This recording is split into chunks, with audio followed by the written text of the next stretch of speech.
In the first part, we told you how lockdown was imposed without informing or consulting anyone. आपको बचाने के लिए, आपके परिवार को बचाने के लिए आज रात 12 बजे से घरों से बाहर निकलने पर पूरी तरह पाबंदी लगाई जा रही है. In this part, we will tell you how PM Modi single-handedly destroyed the economy.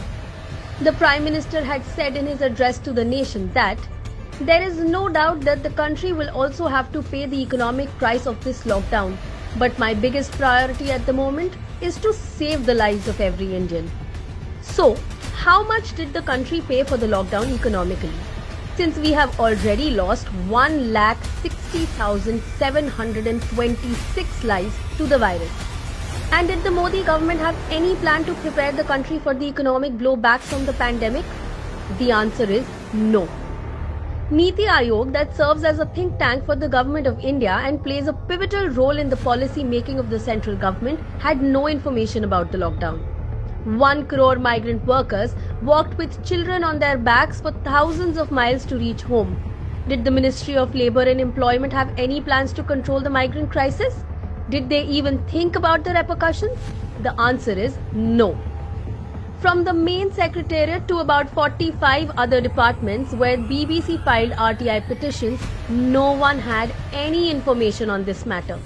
As a result, lockdown adversely impacted the lives and livelihoods of 4 crore migrants.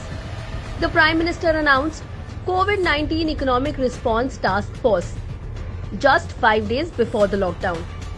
The task force headed by the Finance Minister was made to ensure that all necessary steps taken to minimize the financial difficulties caused by the lockdown are implemented effectively.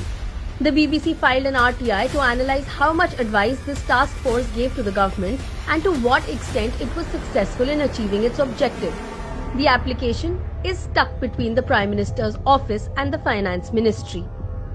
The Ministry of Small, Micro and Medium Industries, Department of Telecommunications, Department of Electronics and Information Technology, Department of Civil Aviation and Consumer Affairs did not have any information about the lockdown. Reserve Bank and SEBI both had no prior information about the lockdown. Did the GST Council, a constitutional body, play any role in dealing with the lockdown or its effects? BBC is still waiting for the information from the concerned ministry. The PM held a meeting with the chief ministers of states 4 days before the lockdown was announced. But the press release that was issued after the meeting had no mention of the word lockdown.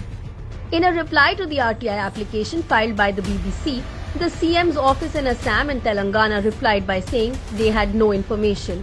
Chief Minister of the national capital, Delhi, also said there was no information and no consultation was done.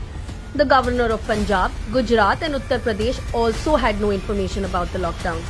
So what can be construed is that the Prime Minister held no consultation with relevant bodies or experts, did not inform any state governments or ministries and took a drastic decision that affected the lives of 1.3 billion people all on his own.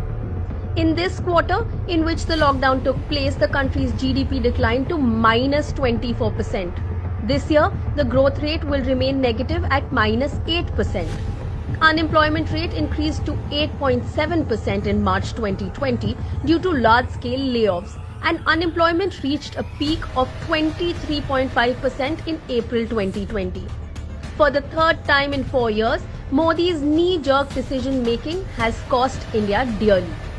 Whether it was demonetization, GST implementation or the national lockdown, the Prime Minister and his handful of advisors made unilateral decisions that resulted in economic and social devastation.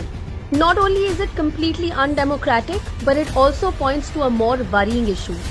Every such decision has been a failure. So what does that say about the people who took them?